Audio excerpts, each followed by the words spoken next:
Hello guys, welcome to my vlog So for today's video, mayroon tayong isisit na bagong timer ng karwas window. So try natin to kasi parang nakasit yata sa to sa 5 minutes. Try natin kung ilang minutes. Ayaw dyan.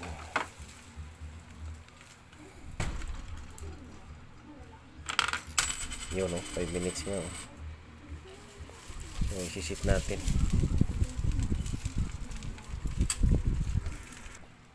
Patay muna natin. So dito sa likod, ito.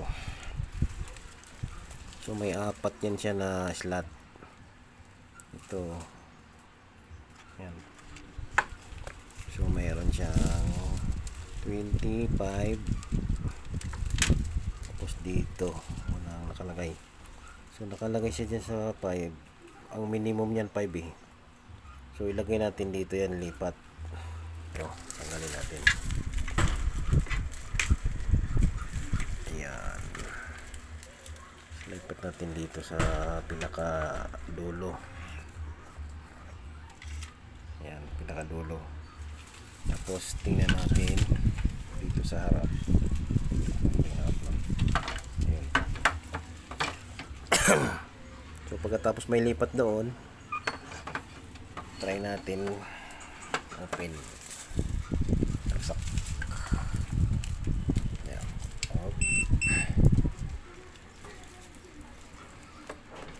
Tagilid lang natin para diretso yung barya. So 5 minutes pa rin. So dito sa likod mayroong yan, pindutan. Ayun dagdag bawas. So time na natin. Push on. Yan, pagka ganyan pindutin natin yung negative sign, yung bawas to. Yung bawas ito ba yun? Ito. So ayan yan hanggang mag 2 minutes. Pag nailagay na dyan, ilong press lang natin hanggang sa yan, mag beep, tapos nag 0-0. So try natin.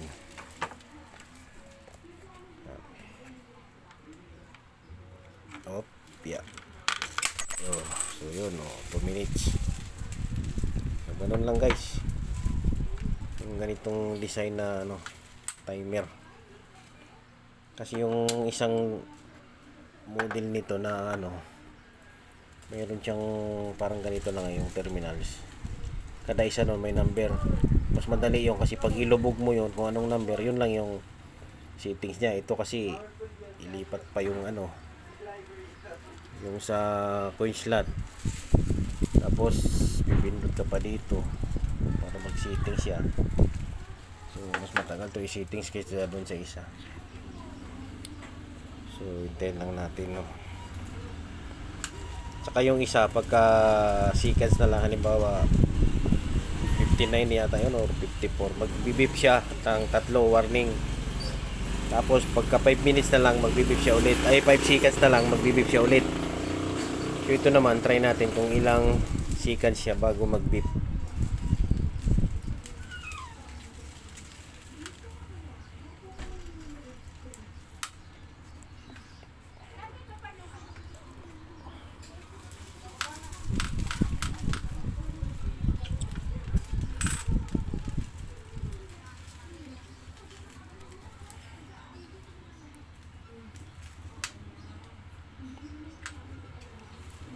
Tagal ng oras pag hinihintay pero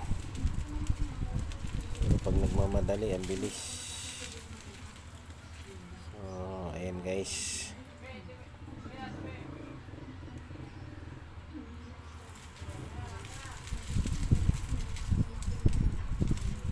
so ayun, sa 10 seconds siya magbibip. Yan. Ayan, so 0-0 na siya. So try natin ulit. Pop.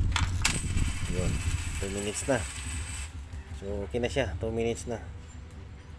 Ayos.